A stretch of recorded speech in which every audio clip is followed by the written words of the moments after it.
Alors, somme de nombres relatifs.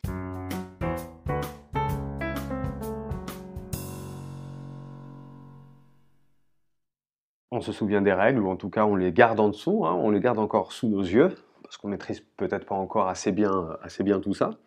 On a 6 plus 3,8. Alors ici, bon, on va pas se mentir, le plus devant le 3,8, là c'est inutile, hein, d'accord? On peut très bien écrire ça comme plus 3,8. On laisse cette opération d'addition, mais le signe ici devant un nombre positif, on a dit que c'était pas obligatoire, on le sait déjà. Voilà, il ne nous reste plus qu'à additionner ces deux nombres-là. Alors on a quand même mis ça en exemple, mais ça on sait le faire depuis toujours, hein, d'accord? On additionne des nombres positifs, donc il suffit tout simplement d'additionner les distances à 0, et on sait bien évidemment que le résultat va être positif. 6 plus 3, 9, 9,8. Voilà, bon, ça c'était très simple comme exemple. On passe au B maintenant avec 4 plus moins 7. Alors 4 plus moins 7, ici on a une somme de deux nombres de signes différents. Attention, on a 4 qui est positif, et moins 7 qui est négatif. Donc on sait que dans ce cas-là, il y a la guerre des signes.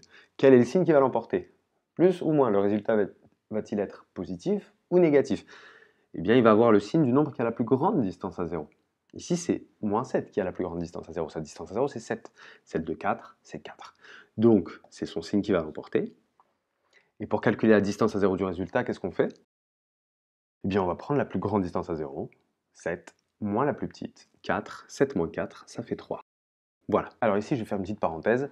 Il faut toujours, c'est le petit conseil que je vous donne, penser au signe du résultat d'abord et ensuite à sa distance à 0. Signe du résultat d'abord et ensuite sa distance à 0. Séparez bien les cas à chaque fois, ça évite de faire beaucoup d'erreurs. Et quand vous serez vraiment à l'aise, vous verrez carrément peut-être les résultats apparaître devant vous de manière très intuitive. Deuxième conseil, vous n'êtes pas forcément obligé de penser à la règle que je viens d'utiliser. Vous pouvez imaginer par exemple que vous êtes au 4e étage, à l'étage 4, et puis que vous descendez de cet étage. À votre avis, où est-ce que vous allez vous retrouver? Vous voyez un peu? Ou alors que vous avez 4 francs ou 4 euros, peu importe votre unité monétaire, et que vous perdez 7 euros. Donc si vous savez ce que c'est, si vous êtes familier à la notion de compte en banque et à la notion de dette, sinon vous pouvez imaginer que vous jouez à un jeu et que vous avez gagné 4 points, puis que vous avez perdu 7 points. Voilà. Au final, vous êtes plus gagnant ou plus perdant? Plus perdant. Et vous avez perdu combien? 3 points. Ou vous pouvez vous imaginer que vous êtes donc sur un axe, d'accord, infini. Voilà. Un axe illimité. Que vous êtes donc à 4. 1, 2, 3, 4. On est ici quand on est à 4. Et puis que vous descendez de 7. Vous descendez de 7. 1, 2, 3, 4, 5, 6, 7. Vous vous retrouvez ici. Et si vous comptez bien, vous êtes à moins 3. Voilà, il y a plusieurs façons de voir les choses. J'avais même des élèves qui pensaient à des températures, donc 4 degrés, et puis il y a une perte de 7 degrés.